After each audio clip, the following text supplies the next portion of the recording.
Olá, caros alunos. Então, dando sequência ao plano de estudos tutorados de filosofia, nós vamos falar hoje um pouquinho sobre a temática de epistemologia, ou seja, o próprio ato de conhecer. Como a própria definição de epistemologia já pressupõe, episteme, lembra-se que eu falava que episteme se opõe à doxa? Episteme a gente pode traduzir por ciência, conhecimento ou saber, né? E logia, né, de logos, né, como discurso, estudo, etc. Então, o que seria epistemologia? Seria a teoria do conhecimento que na filosofia se ocupa em investigar como que ocorre o conhecimento humano, né? Qual que seria a natureza do conhecimento, suas causas, as suas etapas. Então, isso que é epistemologia.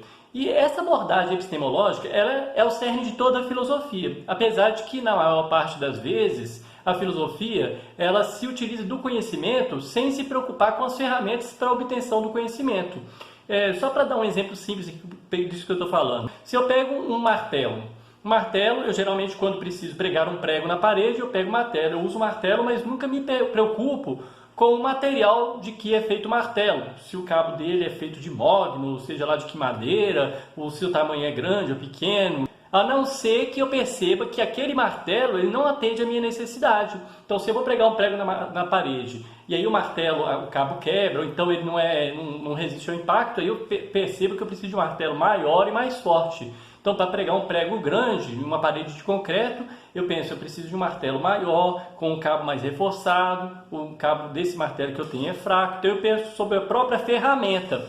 Da mesma maneira, é o conhecimento. Nós buscamos o conhecimento, mas geralmente a gente não se preocupa com a maneira como a gente busca esse conhecimento.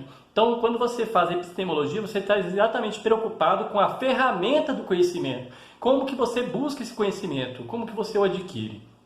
Um dos filósofos, já na Grécia Antiga, que se preocupou com isso foi Platão, que traduziu isso numa teoria chamada Teoria das Ideias. Platão desenvolveu uma teoria do conhecimento para mostrar a natureza do conhecimento verdadeiro, né? Que no grego, como eu disse, é episteme, e de como que a gente acessa esse conhecimento, bem como a gente distingue esse conhecimento da opinião, que em grego é doxa. Então, como que eu chego na episteme e deixo de lado a doxa? Para ilustrar sua teoria, Platão, entre outros exemplos, ele vai utilizar a alegoria da caverna, sobre a qual a gente já falou em outras aulas. Mas vamos resumir aqui um pouco só para a gente entender os passos do conhecimento que estão representados nessa alegoria. Olha, em sua obra A República, Platão, através de Sócrates, pede a Glauco para imaginar um grupo de pessoas presas por correntes no interior de uma caverna, desde a infância. Então, gente, como eu disse, é uma alegoria, né? Não é um fato verídico, né? Só para poder explicar algo, né? Por estar presas dentro da caverna, elas só poderiam olhar para frente, né, para a parede do fundo da caverna. Nessa parede ali eram projetadas sombras de objetos, de pessoas, de animais que passavam do lado de fora. Como elas não podiam olhar para trás, essas pessoas achavam que as sombras eram as coisas reais e não apenas sombras.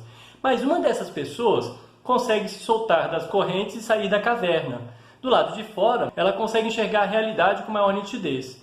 E ao voltar para a caverna, ela vai tentar mostrar aos outros prisioneiros que existe uma realidade mais nítida, mais real do lado de fora.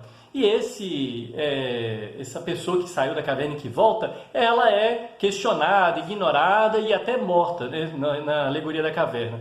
Ok, dito isso, o que seria a representação dessa alegoria? O que significa cada uma das coisas que estão representadas nessa alegoria? Olha, as sombras projetadas no interior da caverna correspondem às informações recebidas pelos sentidos, que são geradores de opinião, de crença. Então, basicamente, toda opinião que a gente tem sobre o mundo é a sombra, né? Sombra seria uma visão superficial do mundo.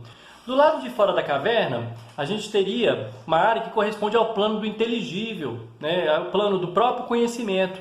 Os seres e objetos fora da caverna corresponderiam às formas ou às ideias perfeitas. O sol, inclusive, é correspondente à própria ideia do bem. Então, o sol é a representação do próprio bem. No caso de Platão, é uma ideia tanto ética como epistemológica. O prisioneiro que consegue se soltar das correntes e acessar o lado de fora é considerado o filósofo, ou seja, aquele que busca pensar filosoficamente. O caminho que leva para fora da caverna é o método dialético, ou seja, aquele método do diálogo, né, que é a partir do qual Platão, a partir de uma contraposição argumentativa, vai chegar a uma ideia que seria a ideia perfeita, uma ideia imutável. Então ele acreditava que exatamente a partir do debate, né, epistemológico, a partir do debate de ideias, do diálogo, as pessoas chegariam a uma ideia perfeita. Platão ele compreende o plano da realidade física como cópia, ou imagem, ou mesmo sombra das ideias perfeitas e imutáveis, que pertencem a um estrato superior de realidade. Para Platão, os sentidos humanos eles são capazes de acessar apenas a realidade física e somente a razão que é capaz de contemplar as formas ou as ideias numa realidade inteligível. Então, a característica principal da realidade física seria o quê? A mudança, a impermanência. Então, seria exatamente a inconstância, né? Isso, segundo Platão, configura a impossibilidade de se obter um conhecimento verdadeiro através dos sentidos. Por quê? Porque as coisas mudam o tempo inteiro. Então, se tudo muda, como é que eu consigo absorver um conhecimento sobre a realidade? O caminho para a verdade, então, seria o quê? Passar das sensações, que são imperfeitas, para as ideias perfeitas, que seriam imutáveis, que não mudam. E aí a gente vai falar várias categorias dessas ideias, que elas são universais, que elas são imutáveis, que são a própria essência, etc. E isso se amplia para todos os conhecimentos que temos sobre o mundo. Quantas vezes, por exemplo, nós nos deparamos com alguma coisa que coloca em xeque nossa certeza sobre algo?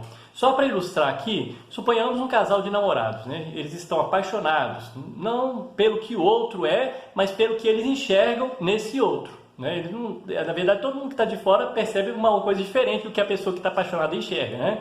Quantas vezes as pessoas terminam um relacionamento e dizem que sofreram uma desilusão? Olha a palavra que interessante. É interessante que essa palavra, ela deveria trazer uma conotação positiva, né? Porque o que é desilusão? É o contrário de ilusão. Mas não é isso que ocorre. Por quê? Porque a desilusão, ela traz o quê? Angústia. A pessoa que se depara com aquilo que derruba suas certezas, ela fica angustiada, né? Ela sente que o mundo dela caiu. Algumas pessoas já disseram que a verdade é como fogo. Ilumina, mas também pode queimar. Pode trazer uma visão mais ampla sobre as coisas, mas também pode trazer essa angústia diante de uma verdade que não é como a gente gostaria que fosse. E aí que está a questão do filósofo, ele não fica preso a esse conformismo, né, do homem comum. O filósofo é conhecido como louco por isso, porque na metáfora dessa alegoria mesmo, nós vemos que ele é considerado como louco pelos outros prisioneiros da caverna. Por quê? Sua busca pela verdade é sempre mais importante do que qualquer ilusão que ele pudesse ter, que lhe trouxesse uma sensação de alívio diante da existência, mesmo que temporária. Então ele quer superar essa fase de conformismo diante do mundo e buscar a verdade mesmo. Agora, gente, sem ampliar muito esse debate, nós vamos no próximo vídeo falar sobre algumas correntes epistemológicas que foram consideradas ferramentas eficazes nessa busca pela verdade em determinado momento. E entre elas, nós vamos citar 3 principalmente: o racionalismo, o empirismo e o criticismo. Até a próxima aula.